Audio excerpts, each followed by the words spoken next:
Hey guys! I'm finally back with another ranking video. And hey, would you look at that? It's actually in 16:9 this time.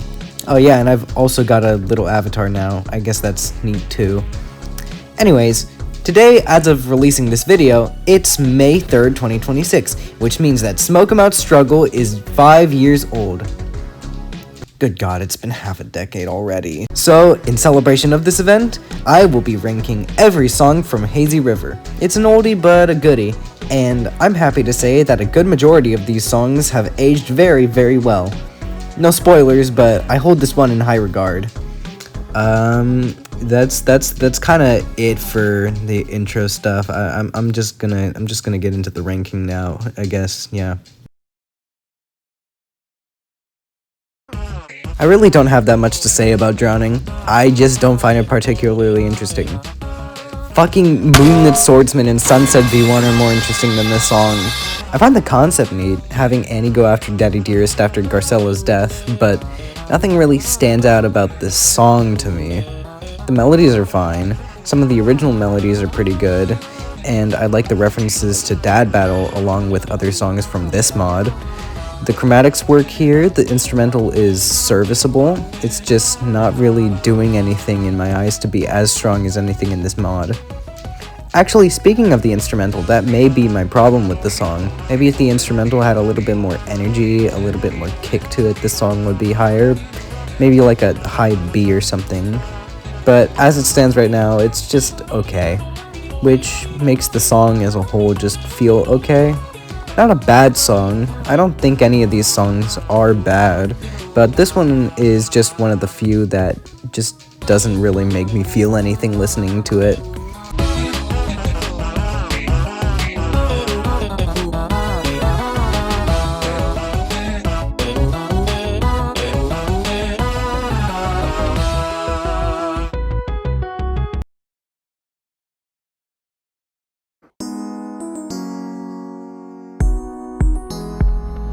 This song is 40 seconds long. I really don't have much to say about Fading. The thing that gives it the edge over Drowning is that it just sounds pretty, which places it securely in low B, but it doesn't really do enough to make me want to put it higher than any other song in good conscience.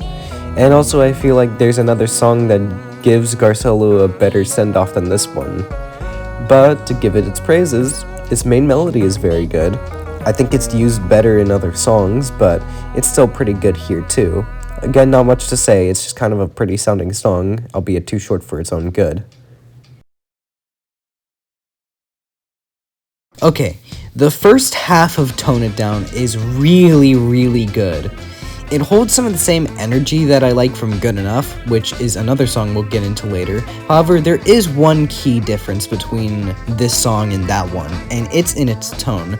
This song has the same energy, sure, but where Good Enough, and the rest of Annie's Week for that matter, has this undertone of melancholy to it, the first half of this song sounds somewhat happy, almost jazzy even. That alone immediately starts to set it apart from the others, and then the more you listen to it, the more it just starts to feel off compared to Annie's other songs. For instance, there's this weird synth in the instrumental that, on its own, doesn't seem that noteworthy, but when you listen to it with everything around it, it starts to feel a bit off-putting.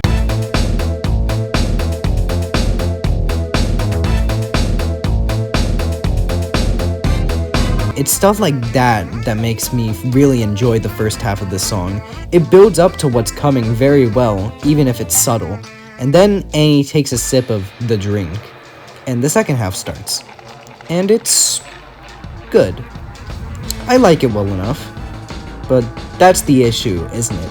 It's just kind of good, but the opening for the song was building up to something more. Don't get me wrong, the rest of the song is great still. The melodies are great as always, and the references to Animal are fantastic because those melodies are just always that good, and the vocals are still good, but the instrumental doesn't have nearly as much impact as I would have wanted it to. If I could equate it to anything, it's like if Faker transitioned into a slightly more intense version of Faker instead of into Black Sun. I don't think it would have been nearly as memorable. However, to give it credit, This second half still has my favorite part of the song, when it references the best motif from Animal. It sounds like that one part of Chaos where Boyfriend and Fleetway are trading blows. I'll try to play a comparison, but I think it's just really catchy.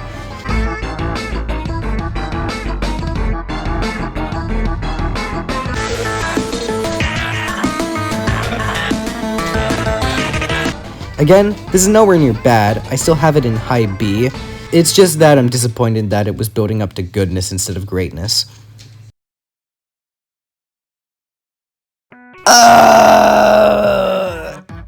Animal is a peak song that suffers immensely from being too old for its own good. Let me start with my negatives so I can get them out of the way first. The only problem that I have with this song is that it shows its age in the fact that this instrumental is really, really barren.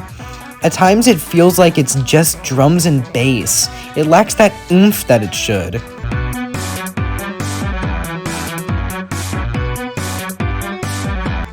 Okay, that's all for my negatives, because holy hell, I love everything else about this song.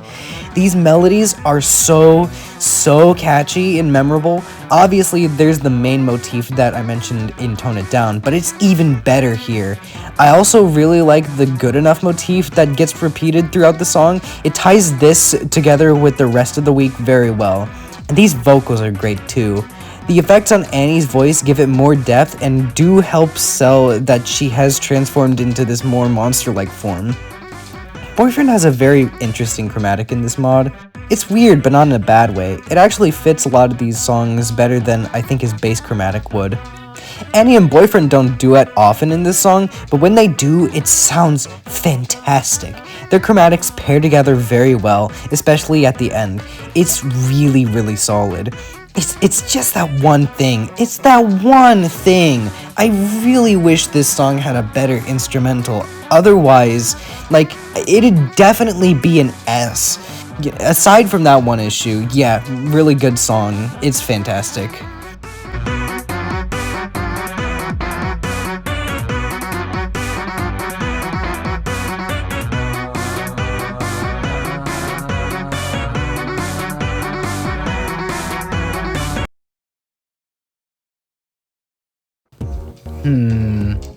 What do I say about Nerves? Well, for starters, I think I vibe with this one a little bit more than Animal, because of the aforementioned problem with that song. I don't really know how to talk about this one. I know I have thoughts on it, but I'm just not really sure how to put it into words. I'll try though. First off, I think having this slower song right after Headache was a very good idea. It gives off this, how do I say it, tonal whiplash, and it really gives off the impression that Garcelo's running out of steam. I think having Garcelo's coughing be an actual part of the song instead of just a voice line was a great decision. It really brings his struggle to breathe to the forefront, and I like how his vocals get a little higher pitched as he starts coughing. Like he's trying to push through, but it's getting really difficult.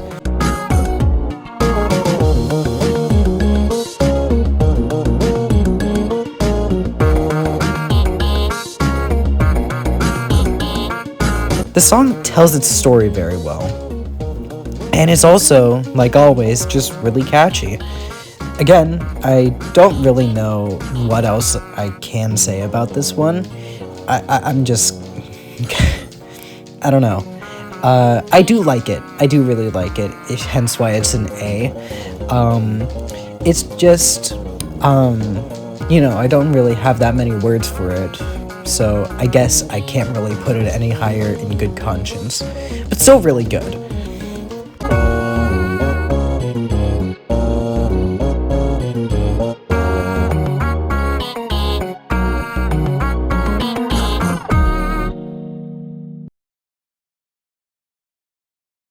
Alright, let me start with a nitpick. Take a Swig of This doesn't really need to exist. I mean, why do we have 2 Monster Annie songs in here? I feel like the structure would have been better if it was just Annie's 3 normal songs, like the typical 3-week song structure, and then Animal is the last song, subverts that. But then Take a Swig of This is just sandwiched between them, and it's kinda awkward. But hey, at least the trade-off for the song not needing to exist, that is really good. First off, the melodies. While I don't quite love them as much as Animal's melodies, they're still damn good and super catchy. I especially like that staircase melody that repeats a lot throughout the song. That one in particular gets stuck in my head all the time whenever I listen to it. But then there's the reason that I have this song above Animal, and that's its instrumental.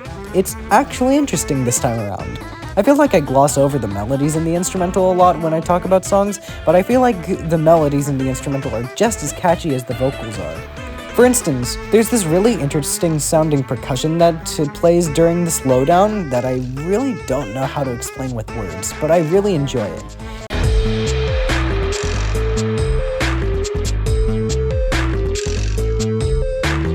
And then, the part immediately after that is just super catchy in its own right, not even taking the vocals into consideration.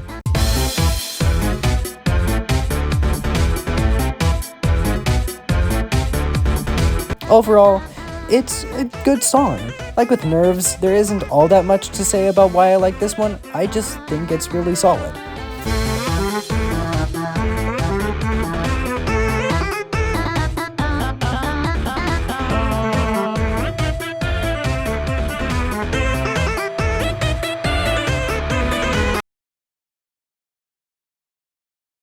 On the surface, Tug of War is an energetic and fun-sounding song, but when you listen to it a little bit more closely, I feel like there's a bit of an underlying emotion to it.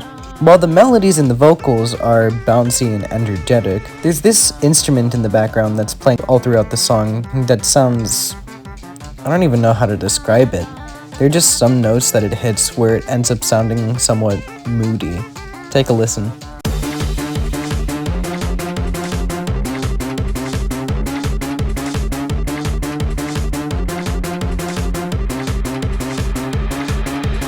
I've always interpreted Annie's week as taking place directly after Garcella's. They were best friends before the events of the mod, and so when Annie learned about Garcella's passing, it hit her hard. Like him, she's got her own vice she's been sticking to, the drink. No, it's not alcohol, it's literally just carbonated drink. What the fuck does that mean? But now, in this moment of grief after her best friend's death, she's given herself a choice. She can either let herself grieve, or she can fall back on her vices and take a swig of her drink, therefore putting her in, well, an emotional tug-of-war. Alright, that's enough trying to make a story out of this. What about the actual song? I think it's super catchy. From the instrumental to the vocals, every melody just kinda lands. The main motif of this song, along with every alteration to it, is great. The instrument that I mentioned earlier at some points in the song starts to sound like the horns from Sussus Tugus. I only ever hear it when I'm listening to the instrumental by itself. I might just be hearing things, but I'll put a comparison in here anyways.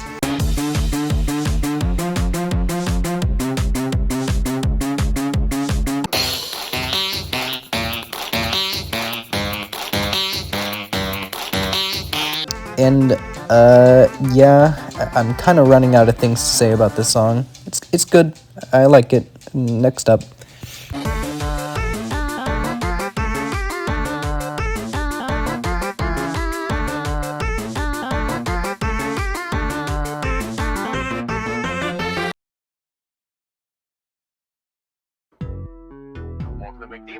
What can I get for you today? If I could describe Dilemma in a single word, it would be cozy. This song really gives off the vibe of just two friends hanging out. It's nothing too crazy, there isn't a hint of sadness or anything to be found in this one. It's just Garcella and Annie just kinda casually screwing around. I get the idea that neither of them actually thought about what they wanted to order before they drove up to the fast food restaurant. They just decided to go and see where things go from there, which is why their order takes so long. I actually think it's funny the amount of times McDonald's has been mentioned in relation to these two. Like, it's more times than you're probably thinking. It's also just nice hearing a song where they interact with each other before the events of the main week. Something interesting about this song that I want to point out is Annie's new chromatic. I probably should have mentioned it earlier during Drowned, but it kind of factors into this one a little bit more. While I've praised her old chromatic for pairing really well with Boyfriend, I think this new one pairs really well with Garcello. They have similar sounds to them that makes it sound nice when they duet. It also kind of helps with the idea that these two are good friends. I don't know, this one just makes me really happy, and I have a good time whenever I come back to it.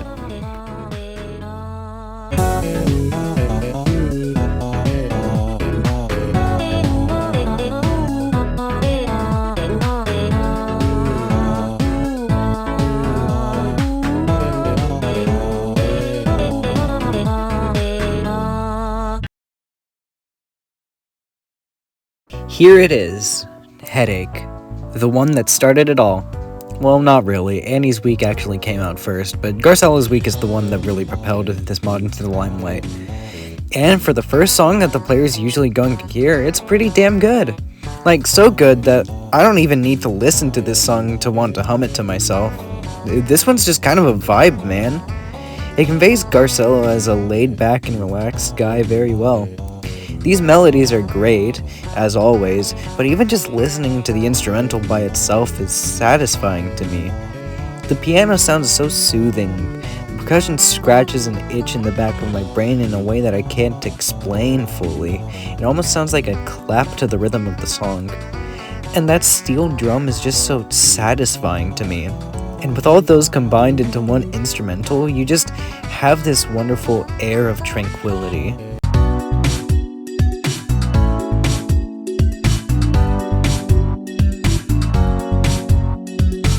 And like, I don't know what else to say about this song. I think Garcella's chromatic is used really well here.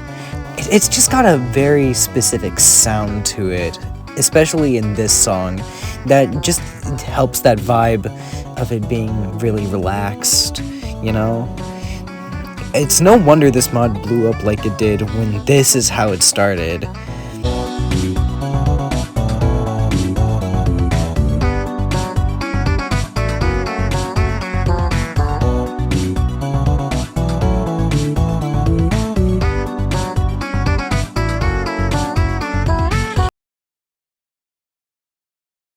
Okay, good enough. The song that actually started it all. This one is weirdly really pretty sounding, especially for a song that came out in 2021. No, not even that. It's even older than FNF itself. And it's still aged like a fine wine. First of all, the fact that this song was a full-on vocal song before it came to Versus Annie, and it translated this well to this style, says something about the quality of the song in general. This song feels like it comes from a place of self-loathing. Obviously, this is conveyed through the name and the original lyrics, but there's bits of it there in just the vibes. You can hear it in the melodies and even in the instrumental. I especially love the piano and the heavy synths that can be heard there. They do such a good job conveying the kind of emotion this song is supposed to have.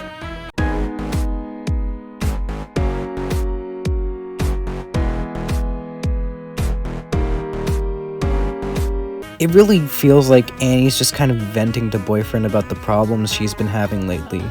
Without going too much into it myself, as somebody who's been in a similar place about how I felt with myself, the way that this song conveys that sort of idea just feels kind of accurate to me, and it's held a special place in my heart. Plus, this song's just memorable on its own terms. I do find myself singing this one to myself somewhat often, even when I'm not listening to the song itself. I don't really have any actual complaints.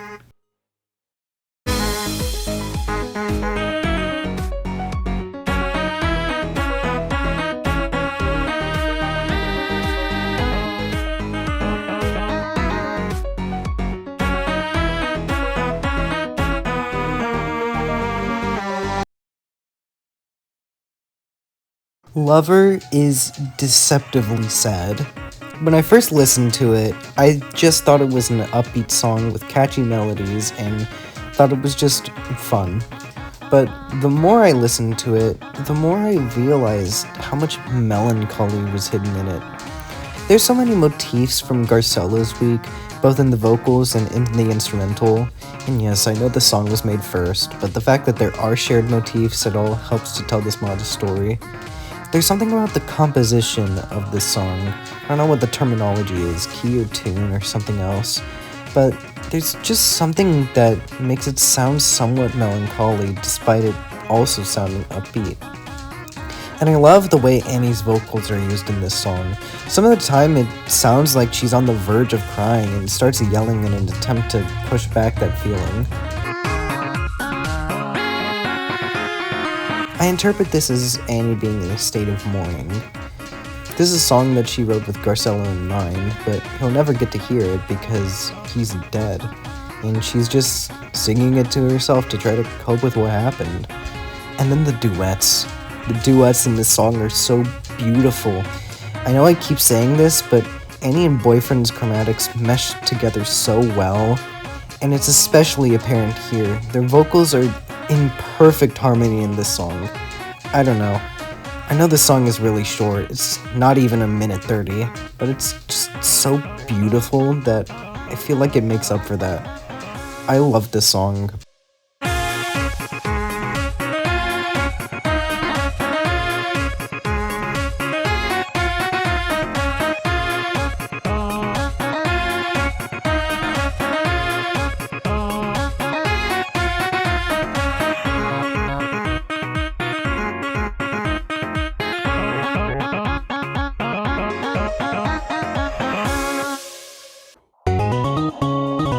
Release. I mean, come on. This one was the popular one for a reason. So let me go over the several reasons why I adore this song so much. First off, I love the somewhat subtle reverb on Garcella's voice here. It sells the ghost vibe, and it also just works with his voice really well. His bass chromatic sounds very breathy to me, but here in Death it's a little smoother, like his throat's been cleared for the first time in a long time now that he doesn't have to worry about his lungs. I also just love how unabashedly contemplative this song is. The way I see it, Garcella's life is flashing before his eyes. He had goals, aspirations, a best friend. If he'd known better, he'd have thrown away his cigarettes and tried to live a better life. But it's not like he can go back and change things, so he's just here, contemplating the life that he lived. But then, as Boyfriend starts singing his melodies back to him, Garcella starts thinking about the things he did right. Maybe he didn't live a particularly exciting life, but he spent as much time with his best friend as he could have, and he chose not to get Boyfriend addicted to nicotine, instead deciding to make his last moments a blast, even if unintentionally. And by the time he says his iconic line, he's decided to move on, appreciating the life he lived and going out with a bang. It's really powerful stuff in my opinion, and I always get somewhat emotional whenever I come back to this one. It also just helps that every melody in this song is great, and the instruments used in the instrumental are just very well picked and give off this ghostly or astral atmosphere. What a fantastic way to cap off his story. 10 bars, little man.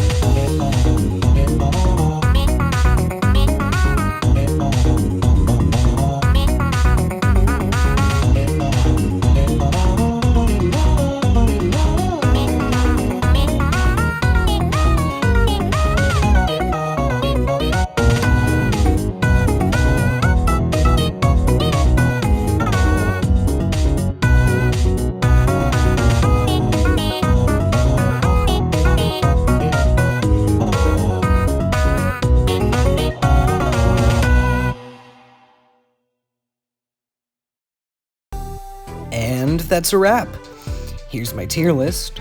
And yeah, despite how very old this mod is by now, it surprisingly holds up really well in the modern day, which is not something I can entirely say about a lot of other big mods from this era. I'll get my chance to talk about some of those some other time, but for right now, that was Hazy River. I know this one isn't for everyone. Hell, I wasn't even too into it when it came out, but I'm glad I was able to give it another chance recently because I think it deserved it. And I also just enjoyed re-listening to these and making this video. It's just, I don't know, something feels wrong. As if this video isn't the video that I promised I'd be doing, but that can't be right. After all, I never made a promise. Oh, right, that. Well, next time, after half a year of delay, I'll actually be checking out Versus Sonic EXE. Or not. If I miss it again, I have another video on the back burner as well. I'll probably cover like D-sides or something. Or if Sonic Legacy gets updated, I'll cover that instead. If it gets updated, if you'd like to see either of those, stick around. And if not, I'll be seeing you around. Until next time.